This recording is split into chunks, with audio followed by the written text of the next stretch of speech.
യോസഫ് ഫലപ്രദമായ ഒരു വൃക്ഷമായിരുന്നു. ഒരു വൃക്ഷം വളരുന്ന പോലെ അത് ഫലപ്രദമാകുന്നത് വരെ അവൻ വളർന്നു. അത് സൂര്യനെ നോക്കുന്നതും വേരുകൾ മണ്ണിൽ നിന്ന് വെള്ളം വലിച്ചെടുക്കുന്നതും അതിന് വളരാൻ വേണ്ടിയായിരുന്നു.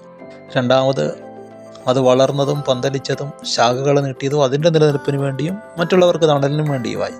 ഫലം കായ്ച്ചപ്പോഴോ അത് മറ്റുള്ളവർക്ക് വേണ്ടി മാത്രമായി.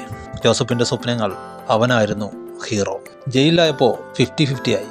ഒരുത്തിനോട് നല്ല ദൂത് പറഞ്ഞ് അവൻ രക്ഷപ്പെട്ട്, മറ്റവൻ കൊല്ലപ്പെട്ടു. ഫറവോൻ്റെ മുമ്പിൽ നിൽക്കുമ്പോൾ ഒറ്റ ലക്ഷ്യമുള്ള അവൻ പറയുന്നു, യഹോവ ഫറവോന് ശുഭകരമായ ഉത്തരം നൽകട്ടെ.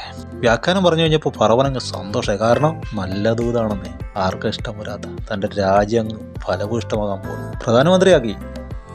നിങ്ങൾ മറ്റുള്ളവരുടെ അനുഗ്രഹം അന്വേഷിച്ചു തുടങ്ങും.